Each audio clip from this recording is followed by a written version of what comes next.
दोस्तों नमस्कार।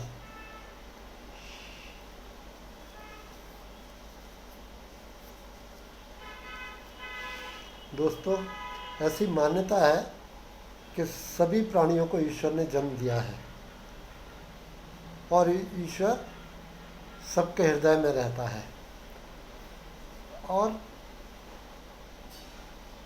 इस बात को हर कोई जानता है, हर मनुष्य इस बात को जानता है कि हमको ईश्वर ने जन्म दिया है और ईश्वर हमारे अंदर ही बैठा है, हर वक्त बैठा हुआ है। देखिए, जानता तो हर कोई है, पर मानता कौन है इस बात को? अगर लोग वाकई मानते, इस बात में विश्वास करते, तो फिर वो कोई भी गलत काम कैसे कर सकते थे? लोग इतने झूठ बोलना, लोगों को धोखा देना, लड़ाई झगड़ा करना, ये सब प्रकार की बुराइयां इंसान के अंदर मौजूद है और हर वक्त वो उसी हिसाब से जीता है। तो कहने का मतलब ये जानता तो हर कोई है कि ईश्वर हर एक के अंदर बैठा है, पर मानता कोई नहीं इस बात को। मानता तो फिर कहीं गड़बड़ होती ही नहीं। आपने अक्सर देखा होगा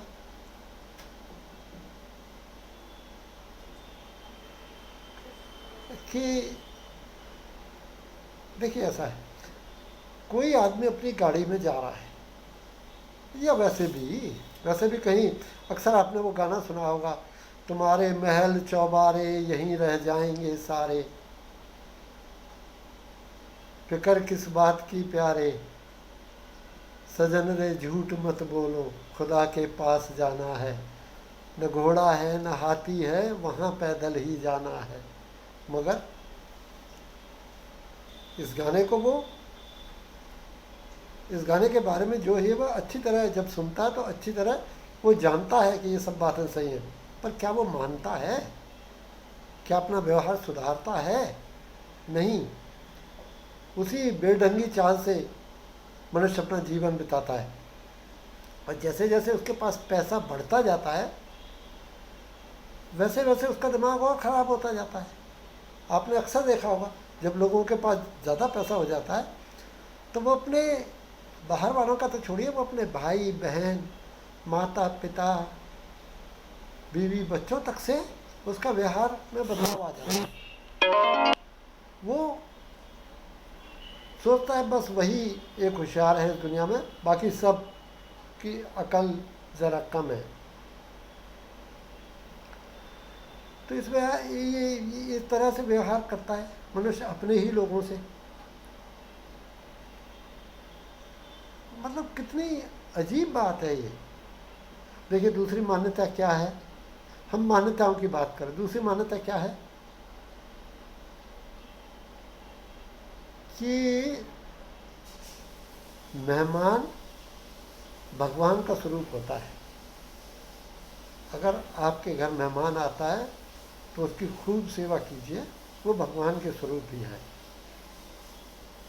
ये बात किसी हद तक झोंपड़ों में रहने वाले या 1 बेडरूम हॉल घर में रहने वालों के यहाँ तो काफ़ी कुछ हद तक सच होती है। मगर जब इंसान के पास 5-6 कमरों का बंगला हो जाता है, तब देखिए आप उसका व्यवहार। कोई मेहमान आता है, कितना ही नज़दीक का मेहमान आने वाला हो, तो बंगले में रहने वाले बड़े लोगों के यहाँ अक्सर जगह की कमी पड़ जाती है। उनके यहाँ ये डिस्कशन चालू हो जाता है, अरे चाचा जी आ रहे हैं, वो रहेंगे कहाँ? ख्याल कीजिए, 5-6 कमरे हैं उसके घर में और अक्सर कोई भी मेहमान आता है तो जगह कम पड़ जाती है। क्यों? एक कमरा मियाँ बीवी के लिए, 3 बच्चों के लिए एक कमरा, माँ बाप के लिए एक कमरा, 5 कमरे हो गए। एक स्टडी रूम या टीवी रूम बना के रखते हैं। तो जो भी मेहमान आ रहा है, मतलब बड़े लोगों के घर में अक्सर मेहमानों के लिए जगह कम पड़ जाती है, जबकि जो लोग एक कमरे या झोपड़ी में रहते हैं उनके मेहमानों का हमेशा स्वागत है। और वो एक कमरे में आप 10-15 मेहमान भी आ जाए तो भी वो बड़ी खुशी से रहते हैं, काफ़ी दिन तक उनके यहाँ रहते हैं और खुश रहते हैं। और जब जाते हैं, जब मेहमान जाने वाला होता है तो आपने अक्सर देखा होगा उन लोगों का हृदय द्रवित हो जाता है, आंखों में आंसू आ जाते हैं उनके बच्चों के में, मेहमान जब जा रहा होता है। और बंगले में, महल में रहने वालों का वो हमेशा ये सोचते हैं आ गया है, अब ठीक है, अब यार कब जाएगा। तो ये मान्यता है लोगों की। इसी तरह अलग अलग आपने देखा होगा अक्सर अजीब अजीब मान्यताएं हैं इस दुनिया में। आपने देखा होगा आप जा रहे हैं, सामने से बिल्ली रास्ता काट गई तो आप एकदम चुप होकर बैठ जाते हैं, आपको लगता है अरे अब तो काम होगा ही नहीं। मतलब ऐसी ऐसी अजीबोगरीब मान्यताएं हैं लोगों की, और उसी हिसाब से जीवन जीते हैं। कुछ लोग तो जीवन, मतलब ऐसे भी लोग हैं इस दुनिया में जो अच्छे भले पैसे वाले हैं, अच्छा पैसा है, सब कुछ है ईश्वर की कृपा से, मगर उनका सोच क्या होता है कि हर वक्त सीरियस रह के जीवन व्यतीत करना है। मतलब जिसको बोलते हैं ना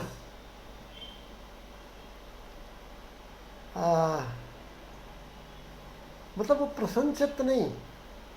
प्रसन्नचित्त का अपोजिट क्या होता है? उदास। वो सोचते हैं गंभीर, वो हर वक्त गंभीर मुद्रा ओढ़े रहते हैं।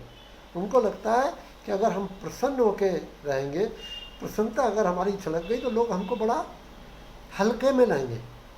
लोग सोचेंगे बड़ा हल्का आदमी है, हंसता है यार, खुश रहता है।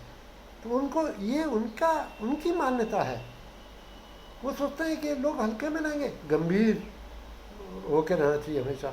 और दूसरे किस्म के वो लोग हैं जिनकी मान्यता है कि हमेशा मौज मस्ती में रहना चाहिए, प्रसन्नचित्त रहना चाहिए, खुशियाँ रहनी चाहिए। जीवन एक बार मिला है, जीवन का क्या भरोसा कब मिलेगा, मिले नहीं मिले। कई लोगों का तो ये कहना है कि ज़िंदगी ना मिलेगी दोबारा, तो मिली है तो अच्छी तरह खुशपूर्वक सबके साथ हंसी खुशी काटो।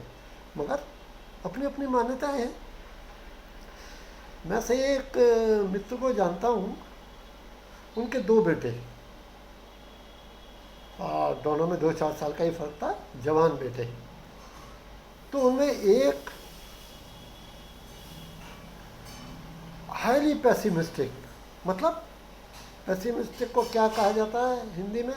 मतलब जो हर बात में बुराई देखता है, और निराशावादी। और दूसरा हाईली ऑप्टिमिस्टिक, मतलब जबरदस्त आशावादी। मित्र बड़े परेशान रहते थे। एक बार बोले कि यार मेरा क्या करूं मैं अपने बेटों का। एक है कि वो हर वक्त खुश रहता है, हर बात में चाहे कितना भी ख़राब वो हो उसे हर बात में खुशी नज़र आती है, हर बात में वो एक्सप्लोर करने के लिए निकल जाता है। और जो दूसरा है वो हर बात में उदास रहता है। उन्होंने कहा चलो, तो किसी दोस्त ने सुझाया कि तुम ऐसा करो, जो निराशावादी है उसको खुशियाँ दो ज़्यादा, और जो बहुत आशावादी है उसको थोड़ा खुश चीज़ें उसको ज़रा प्रोवाइड मत करो, तो शायद ठीक हो जाए। तो उसने सोचा, दिवाली का वक्त था, दिवाली आ रही थी, तो उसने सोचा चलो एक्सपेरिमेंट करता हूँ। उसने क्या किया, बंगला था उसका बढ़िया फर्स्ट क्लास।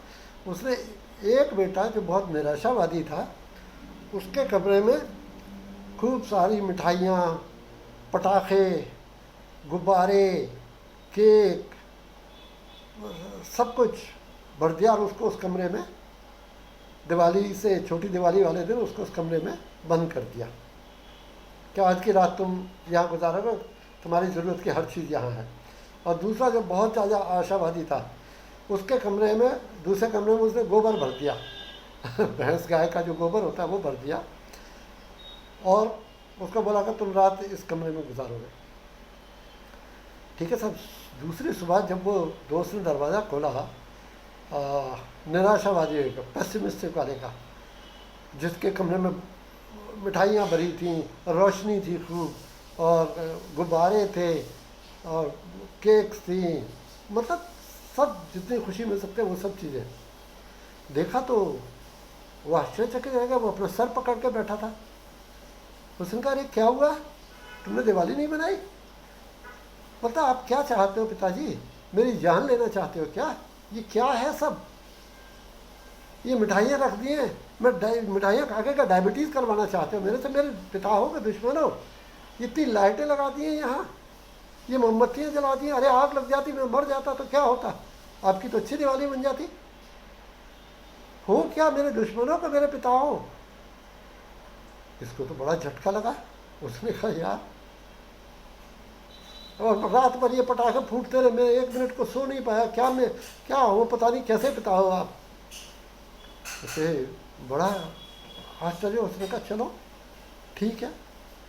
वो जानता तो था ये निराशावादी है, मगर इस तरह फिर भी उसने कहा चलो। अब बेचारा डरते डरते पिता जो था दूसरे कमरे का दरवाज़ा खोलने गया।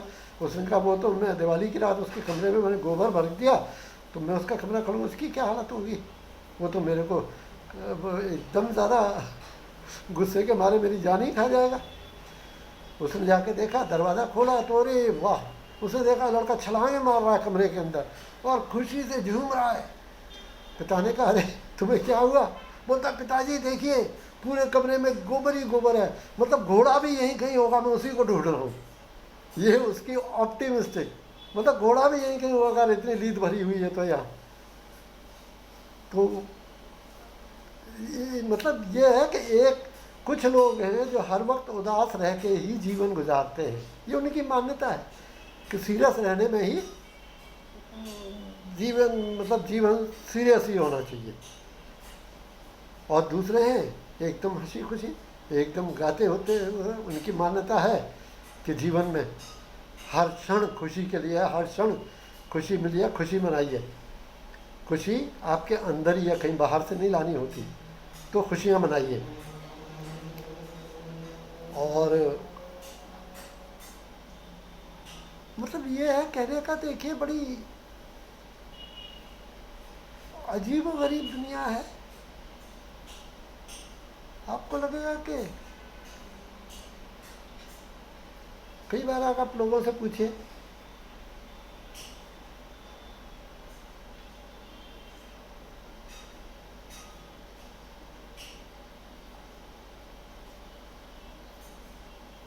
कि जीवन,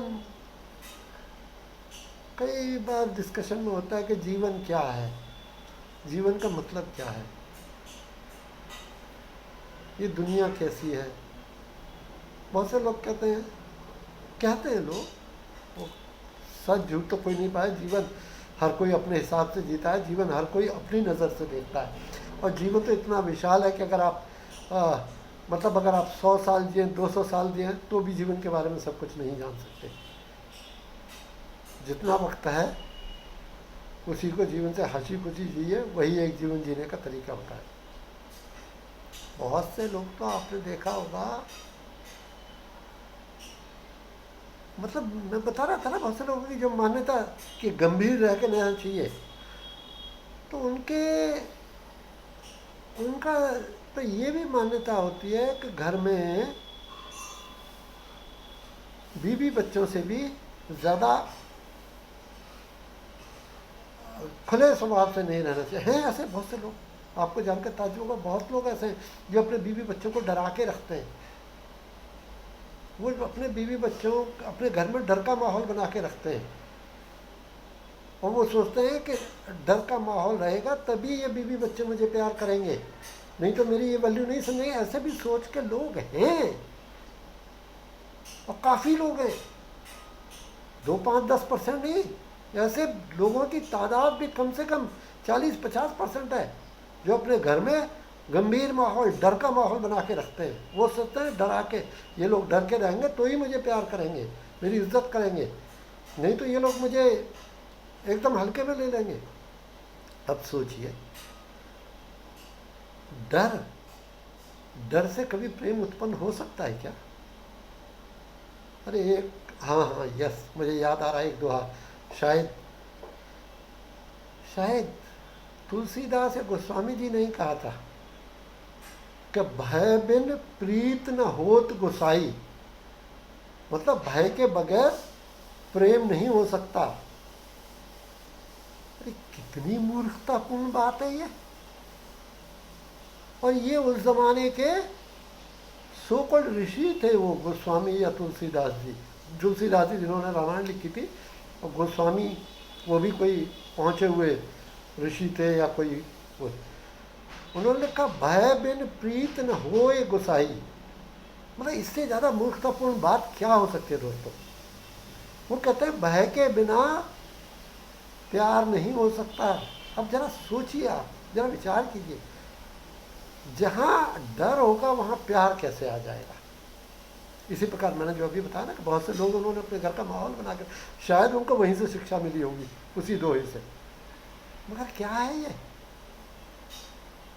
भय से आप प्यार, मतलब लोगों को डरा के आप प्यार का सोचते हो कि उनसे आपको प्यार मिलेगा।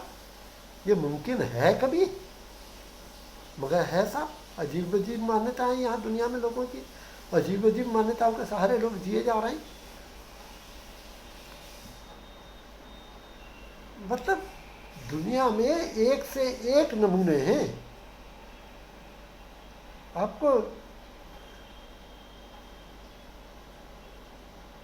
आपको याद के ताज्जुब का, अभी मैं एक और आपको बात बताता हूँ। आज से मतलब ऐसी ऐसी मान्यताएं लोगों ने पाल रखी है जिनका सच से दूर दूर तक कोई वास्ता नहीं है। जैसे मैंने अभी ये बताया आपको। दूसरी बात बताता हूँ। आज से मेरा ख्याल है जब हिंदुस्तान को आज़ादी मिल रही थी, तब जब हिंदुस्तान सच्चे मायनों में गांव में बसता था, या पूरी दुनिया में भी, खैर खाली हिंदुस्तान से मतलब नहीं, पूरी दुनिया में जब लोग ज़्यादा पढ़े लिखे नहीं थे, शिक्षा का पूरी तरह से विस्तार नहीं हुआ था, तब लोग ये सोचते थे, तब लोग काफ़ी लड़ते झगड़ते रहते थे आपस में। तो लोग ये सोचते थे कि एक बार सबको शिक्षा मिल जाएगी, सब लोग पढ़े लिखे हो जाएंगे, तो पूरे विश्व में शांति छा जाएगी। आज आप देखिए,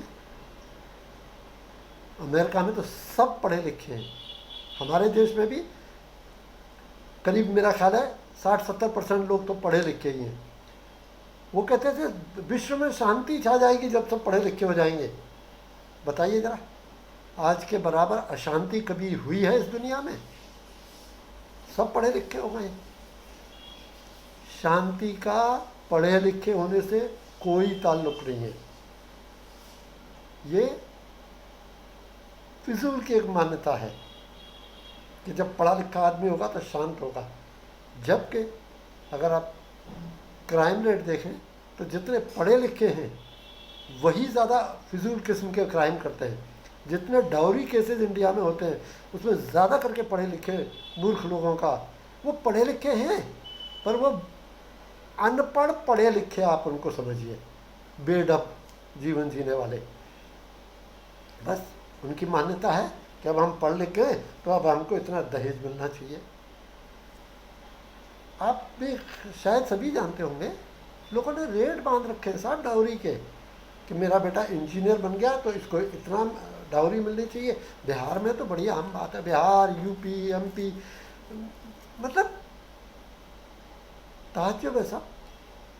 मगर ये भी मान्यता है लोगों की, अजीब अजीब किस्म की मान्यता, और उस हिसाब से लोग जीवन जी रहे हैं। और उनका सोचना दरअसल क्या होता है कि हम जैसे वो लोग पढ़ लिख के कहीं बड़े उसमें मजा आता है, जब आप देखिए जब घर आते हैं तो बड़ी गंभीरता ओढ़े हुए रहते हैं। सो कॉल्ड पढ़े लिखे लोग जो बड़ी ने डाउरी वाउरी ली है अपनी शादी में, उनसे अगर कोई पूछे कि ये सारा टाइम मरे मरे से क्यों जिंदगी जी रहे हो, तो उनका भी वही विचार होता है कि गंभीरता से ही गुजारना चाहिए। जो लोग ज़्यादा खुश और खुशीपूर्वक रहते हैं वो लोग बराबर नहीं होते। उनका ऐसा उनका सोच है, उनकी मान्यता है, अपनी अपनी अजीब गरीब मान्यताओं के साथ लोग जीवन जी रहे हैं। और वो सोचते हैं कि अगर वो काम करते हैं, शाम को घर आते हैं तो बड़ा एहसान करते हैं अपने घर वालों के ऊपर। अरे वो चाहते हैं कि सब लोग उनको सब सल्यूट मारें और सब लोग उनको वो करें। अरे क्या तुम क्या एहसान कर रहे हो? काम अपने लिए कर रहे हो तुम। घर वालों का पालन पोषण करना तुम्हारी, you are simply doing your duty, what is so great about it. मगर वो सोचते नहीं साहब, बड़ा एहसान कर रहे हैं सबके ऊपर। तो दोस्तों, ये भी कहने का मतलब यह है कि मनुष्य कैसी अजीब अजीब मान्यताओं के साथ दिमाग उसने मान लिया है। अब जैसे बहुत से लोग हैं कि साहब सोमवार को शिव जी के ऊपर जाके जल चढ़ाना चाहिए, बहुत अच्छी बात है आप कर रहे हैं, मगर ये किसी सोमवार, अगर 2 सोमवार किसी वजह से नहीं जा पाए तो बड़े बेचैन असहज होने लगते हैं। अब ये मान्यता है, उन्हें लगता है शिव जी नाराज हो जाएंगे, हमारा जीवन बेकार हो जाएगा, या श्रावण के महीने में उनको हर रोज जल चढ़ाना, और ये फिजूल की मान्यताएं हैं, उनका कोई मतलब नहीं है, और खुद ही डरते रहते हैं फिर अगर किसी दिन नहीं जा पाए। हाँ ठीक है, आप पूजा करते हैं जाइए, मगर ना जाने से कोई पहाड़ टूट पड़ेगा ऐसा कुछ नहीं होने वाला। जो आपको जीवन मिलना है वो सिर्फ आपके कर्मों से ही मिलना है, जो आप कर्म किए। और मंदिर जाने से अगर कोई आपको कुछ मिलने वाला है, इस बात को पूरी तरह दिमाग से निकाल दीजिए। मंदिर जाने से सिर्फ आपको शांति मिलती है और हिम्मत मिलती है कोई भी काम करने की। अगर आप ये सोचें कि आप साल भर तक रोज़ मंदिर जाएंगे और उससे आपका बिजनेस बहुत अच्छा हो जाएगा या आपकी लॉटरी निकल आएगी, तो आप बड़े मूर्खों की दुनिया में रह रहे हैं। मंदिर जाने से इस बात का कोई ताल्लुक नहीं है। हाँ, मंदिर जाने से आपके हृदय को शांति मिलती है, आपको कठिनाइयों को फेस करने की ताकत मिलती है। हाँ, जब आपको ये 2 चीज़ें होंगी तो स्वतः ही आप अपने काम में आपका ज़्यादा अच्छी तरह मन लगेगा और बेटर आप परफॉर्म कर सकते हैं। तो कहने का मतलब लोग कैसी कैसी मान्यताओं के साथ जीवन बिता रहे हैं, और उन मान्यताओं से अगर उनका जीवन सुखी होता हो, उनको खुशी मिलती हो तो कोई प्रॉब्लम नहीं है, मानिए आप ये बातें। मगर जो मान्यताएं आपको खुशी नहीं दे रही, उन मान्यताओं के साथ जीने का क्या मतलब है? पर है साहब, लोग जी रहे और they are quite content with their दिसिंग मान्यताएं। वो बड़े मतलब उन्हें आप कितना भी समझाइए, वो अपनी मान्यताओं को बदलना भी नहीं चाहते, पर they are born with that kind of thing. कोई खैर बॉर्न तो नहीं होता, ये तो मैंने एक ऐसे ही शब्द यूज़ किया, कोई बॉर्न नहीं होता मान्यताओं के साथ। हर कोई यहीं आके और यहीं अपने पूर्वजों से या सुन के वो सोचता है कि ये मेरे पिताजी ऐसे जीवन बिताते हैं इन मान्यताओं से, तो मुझे भी वैसा ही जीवन। मैं एक बात बताता हूँ, आप देखिए कितनी फनी बात है। एक साउथ इंडियन लड़का जो आईआईटी करके बाद में बिजनेस मैनेजमेंट पढ़ने गया अमेरिका वगैरह, वहाँ से आया। अब साउथ इंडियन तो आप जानते हैं, they are quite religious people. तो उसने अपने पिता को देखा, सॉरी वो अपने दादा को देखता था। उसके पिताजी तो इतना ज़्यादा पूजा पाठ वाले नहीं थे, पूजा मतलब वो अपनी जैसे नॉर्मल पूजा करके अपना काम चलाते थे। मगर उसके जो दादा थे वो पूजा करते थे रोज़ सुबह घर में बैठ के आधा 1 घंटा, और वो धोती पहनते थे। तो धोती पीछे से वो बांधी जाती है ना, और तो उनको बैठने में ज़रा कठिनाई होती थी, तो वो पीछे से धोती जो पीछे बांधते हैं उसको खोल देते थे और खोल के बैठ के पूजा करते थे, जस्ट फॉर कंफर्ट लेवल। अब देखिए इस लड़के के दिमाग में ये बात ऐसी बैठी कि उसने ये मान्यता समझ ली कि शायद पूजा करने का यही तरीका है। ये जब पूजा करता तो ये भी अपनी वो धोती खोल के पीछे से वो जो एक नोट होती है वो निकाल के उसी तरह बैठता। ये उसकी एक मान्यता थी कि पूजा करने का यही, उसे लगा कि पूजा करने का यही सही ढंग है। मान्यताएं साहब, मान्यताओं के ऊपर दूसरों की जाने दे। मैं खुद की बात बताता हूँ आपको। एक पर्टिकुलर टाइम पे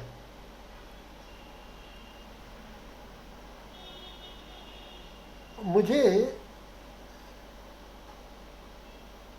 किसी दोस्त को देख के ही, वो काफ़ी ज़रा पूजा पाठ वाला था, बहुत पूजा करता था, मुझे भी ऐसा लगा कि मुझे भी पूजा करनी चाहिए। तो मैं जब मंदिर से, सॉरी, शाम को ऑफिस से आता तो नहाता, नहाने धोने के बाद पूजा करता, 15-20 मिनट पूजा करता, कुछ मंत्र पढ़ता बुक में से देख के, और अगरबत्ती जलाता, और फिर अपना जो खाना पीना उसके बाद ही होता। सो मत सो कि ये बात मेरे दिल में इस तरह बैठ गई कि रोज़ पूजा करने का, कि कभी कभी मैं रात को 2-3 बजे दारू वारू के नशे में, 2 टोके पार्टी में से आता, तो भी जस्ट में दिन, तो भी पहले नहाने जाता, फिर कपड़े बदलता, फिर पूजा करता, वही मंत्र पढ़ता, और उसके बाद सोने जाता। और ये मतलब वो वक्त ऐसा था कि उस वक्त मेरा ख्याल है हर हफ्ते में कम से कम 4-5 दिन पार्टी चलती थी, लेट नाइट तक। वही रात के 2-3, सुबह के 2-3 हो गए ना, वो तो रात को तो 12 बजे के बाद नेक्स्ट डे हो जाता। तो मैं उसी वक्त आता और उसी वक्त ये पूरा कार्यक्रम करता और फिर सोने जाता। जस्ट इमेजिन घर वालों को कितनी तकलीफ होती होगी, वो तो सो रहे होते थे ना, हमें सुबह उठ कर खट पर नहाना धोना ये करके, पर कोई नहीं कहता कुछ। तो धर्म की बात है ना, धर्म के नाम से तो लोगों को आप कितना भी गलत कर लीजिए, कोई आपको कुछ नहीं कहेगा। धर्म के नाम पर तो इतनी बुरी तरह लोग डरे हुए हैं कि आप कितने भी गलत काम करें, अगर धर्म से कर रहे हैं तो उनको लगता है एकदम सही है। अगर उनको लगेगा कि उनको तकलीफ हो रही है आपके ये पूजा करने से, घंटी बजाने के सुबह के 4 बजे, तो वो कहेंगे नहीं। उन्हें कहीं ये लगता है, पुरखों से सुना होगा, कहीं मुझे पाप ना लग जाए। क्या मूर्खता है यार। मगर ऐसे ही सोचे, धर्म के नाम पे आप किसी को कितना भी बेवकूफ़ बना सकते हैं। धर्म का जो मामला है ये बड़ा ही, मतलब इस तरह से आपके दिमाग में सोच में बिठा दिया गया है बचपन से कि उसके नाम पे, अब देखिए धर्म के नाम पे जितने लोगों को मूर्ख बनाया जाता है, उतना धर्म के नाम पे इस दुनिया में जितने झगड़े होते हैं, उतने जितने लोग मरते हैं, उतने कभी वॉर में भी नहीं मरते। ये सच्चाई है। धर्म एक ऐसा जहर है कि उसके नाम पे आप कभी भी लोगों को लड़ा सकते हो, लोगों को लूट सकते हो, और लोगों का जीवन नरक बना सकते हो। बहुत खतरनाक चीज़ है। अगर किसी को मूर्ख बनाना है उसके लिए, मगर अगर आप अपने जीवन में, हाँ, तो मैं बता रहा था, मतलब मेरा ऐसा वक्त गुजरा और ये सब कार्यक्रम मैं 2 बरस तक करता रहा था बराबर, न जाने क्या होता। मगर एक दिन खुद ही मैंने सोचा कि यार तुम ये कर क्या रहे हो और इससे क्या होने वाला है। मतलब मंत्र पढ़ने से, दिया जलाने से, अगरबत्ती करने से भगवान के, मतलब इन बातों से, बेवकूफ़ी की बातों से खुश होने वाला है। उसे तुम्हारे इन बातों से क्या लेना देना। तुम्हारे कर्म अच्छे होने चाहिए। दिया जलाना कोई बहुत बढ़िया कर्म नहीं है, पर हाँ आपको अच्छा लगता है तो ठीक है, वरना इससे भगवान को कोई प्रसन्नता मिलेगी इस बात का कोई मतलब नहीं है दूर दूर तक। भगवान आपके कर्म देखता है, हरदम आपके दिल में बैठा हुआ, वो देखता है आप अच्छे हो, अच्छी तरह लोगों से पेश आते हो, कुछ बुरा नहीं करते, तो आप हमेशा तरक्की करेंगे, हमेशा खुश रहेंगे। तो बस दोस्तों, मैं मान्यताओं की बात कह रहा था, लोग कैसी कैसी मान्यताओं के साथ जी रहे हैं, और सोचिए जरा इस बारे में। मैं ये नहीं कहता कि आप अपना मतलब पूजा पाठ या वो छोड़े, नहीं नहीं नहीं नहीं, बिल्कुल नहीं, मेरा बिल्कुल वो मत नहीं है। बहुत अच्छी चीज़, मैंने बताया ना, मन को शांति मिलती है उससे, और कोई भी काम करने की हिम्मत मिलती है, तो ज़रूर करना चाहिए, मगर बस उतने तक ही। उसके आगे अगर आप सोचें अपना जीवन पूरा मंदिरों में भटक रहे हैं या साधु, ऐसे भी मैंने 2 लोग देखे। तो मेरा ही एक दोस्त था, दूसरी क्या बात करूं, वो आशाराम में एक होता था, आशाराम साधु, क्या बोलना चाहिए उसको, साधु ही था शायद। बड़ी ज़बरदस्त फॉलोइंग थी साहब। अरे बड़ी ज़बरदस्त फॉलोइंग को छोड़िए, आपका प्रधानमंत्री मोदी जी, उनके शिवराज सिंह चौहान MP का चीफ मिनिस्टर, तो दुनिया भर के नेता उसके पैरों में जाके पड़ते थे। कैन यू इमेजिन, पैरों में। और वो इस तरह से बिहेव करता था, आशीर्वाद देता था जैसे कि वो भगवान हो गया है। पर ठीक है, इन लोगों की मान्यता थी कि अरे बड़े पहुँचे हुए महाराज हैं आशाराम जी, और उसके यहाँ 5-5 लाख लोग आते थे। और वो मूर्ख बनाने में, बात ठीक है, वो भी एक कला है, मूर्ख बनाने की भी तो कला होती है। और धर्म के नाम पर तो मैंने कहा ना, कभी भी लोगों को आप मूर्ख बना सकते हैं। सबसे आसान काम है इस दुनिया में तो धर्म के नाम पर मूर्ख बनाना लोगों को। जितने भी बाबा लोग हैं, सबकी तो मैं नहीं कहूँगा, 2-4 तो पढ़े लिखे भी हुए, शंकराचार्य वगैरह, उनकी बात मैं नहीं कर रहा, मगर ज़्यादा करके मूर्ख बनाने का धंधा है लोगों का। और सबसे आसान काम है, इसमें कोई बहुत बड़ी योग्यता की ज़रूरत नहीं है आपको। आपको जो आपके पास आते हैं, आप तो पूछेंगे मेरा ऐसा वक्त चल रहा है, मेरा वक्त बड़ा ख़राब चल रहा है, क्या करूं? आप बोलिए सब ठीक हो जाएगा, डोंट वरी। 2-4 पूजाएं उल्टी सीधी बता दीजिए, मंदिर जाने का बता दीजिए, उसमें तो कोई बुराई भी नहीं है। बोलिए हर शुक्रवार को मंदिर जा, हर शनिवार को मंदिर जा, और तेरा काम हो जाएगा। अब इसमें क्या होता है, देखिए वो लोग जो काम के, वो कह रहा है कि मैं तकलीफ़ में चल रहा हूँ, ये है मेरा काम हो जाए, तो कोशिश तो वो पहले कर ही रहा है ना उस काम के लिए। अब आपके पास आया, आपने उसको ये बोल दिया, तो उसको मंदिर जाने को बोल दिया, तो उसको थोड़ी शांति तो मंदिर जाने से मिल रही है उसको। काम में वो अपने में लगाई हुआ है, पहले से कोशिश तो कर ही रहा है ना। अब होगा क्या, अगर आपके पास 100 आदमी आए तो it's a law of average कि उसमें से 50 के काम ज़रूर पूरे होंगे। ये सच्चाई है। आपको सबको यही बोलना चाहते रहा काम हो जाएगा और ये कर, तो जो 50 के काम पूरे हो गए ना, वो आपको बड़ा महान पहुंचा हुआ साधु मानने लगेंगे। करे साहब बहुत बढ़िया है साहब, इनको बड़ी वो है, ये तो बड़े दृष्टा हैं, ईश्वर इनके साथ, क्योंकि उनके काम हो गए। और जिन 50 के नहीं होंगे, वो सोचेंगे यार हमारी शायद कोई गलती होगी, क्योंकि जो दूसरों के तो काम हो रहे हैं, हमारा नहीं हुआ, तो हो सकता है हम में ही कोई कमी हुई। तो ये बाबा को कभी नहीं ब्लेम करेंगे, ये कहेंगे कि शायद हमारी कोई कमी रह गई होगी। और जिनका हुआ है वो बाबा या साधु जो भी को, वो उसके इतने गुण गाएंगे सारी दुनिया में कि ये जो 50 हैं, ये 500 आदमियों को, उनकी वजह से 500 आदमी उनका नाम सुन के आएंगे।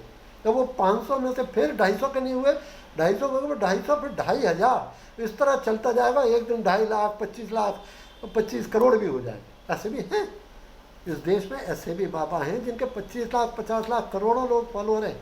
अरे राम रहीम का भी तो सुना था, राम रहीम था, आशाराम था, ये तो अभी की बात है, ये कौन से पुराने ज़माने की बातें हैं।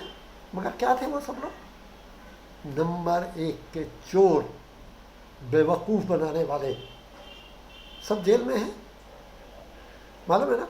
मगर आप यकीन मानिए, धर्म के नाम पे जब आपने बेवकूफ़ बनाया है, तो उसके अभी भी उसके बेवकूफ़ फॉलोअर जो लाखों में, वो अभी भी जेल के बाहर जाके बैठते हैं और कहते हैं हमारा बाबा कब छूटेगा। वो अभी भी उस बाबा में उनको, क्योंकि उनकी मान्यता है कि बाबा भगवान है। तो इन मूर्खताओं का कोई इलाज नहीं है, इन मान्यताओं का कोई कुछ नहीं कर सकता, क्योंकि उसने अपने दिमाग में डाली है मान्यताएं कि ऐसा है तो ऐसा है, मेरा बाबा भगवान है, मेरा ये। मगर प्लीज़ इन बातों के बारे में सोचिए और लोगों को बता सकते तो बताइए, वरना ठीक है, जैसे चल रहा है दुनिया तो चलती ही रहेगी, लोग जीवन जीते ही रहेंगे। अनजाने में भी जिन लोगों को कुछ नहीं मालूम, वो भी तो जीवन जीते हैं, जीवन तो सबका चलता है। और रदर वो है ना, इग्नोरेंस इज ब्लिस। जिसको कुछ नहीं आता वो सबसे ज़्यादा खुश रहता है, कि उसे तो कुछ मालूम ही नहीं है गलत और सही क्या है। वो गलत करता है तो भी उसे लगता है ठीक है, सही करता है तो भी लगता है ठीक है। तो वो तो मूड है ना, जिसको बोलते हैं इग्नोरेंट, उसे कुछ मालूम ही नहीं है। जिसको नहीं मालूम उसको फिर किस बात का दुख होगा। अगर आपने गंगा से निकला हुआ स्वच्छ जल, पहाड़ों से अभी अभी निकला हुआ स्वच्छ जल पिया ही नहीं कभी, तो आप बिस्लरी पीजिए या नल का पानी पीजिए या कहीं गंदा पानी पीजिए, आपको पता ही नहीं लगेगा कि स्वच्छ निर्मल जल क्या होता है। ये आपको पता ही नहीं लगेगा सारी उम्र। इग्नोरेंस। तो फिर तो ठीक है, आप खुश हैं। जरा ध्यान कीजिए और चीज़ों को जानने की कोशिश कीजिए, बहकावे मत आइए। अपनी मान्यता, जो रूढ़िवादी मान्यता, उनको छोड़िए। बाकी सब आपकी इच्छा, प्रभु इच्छा। Thank you.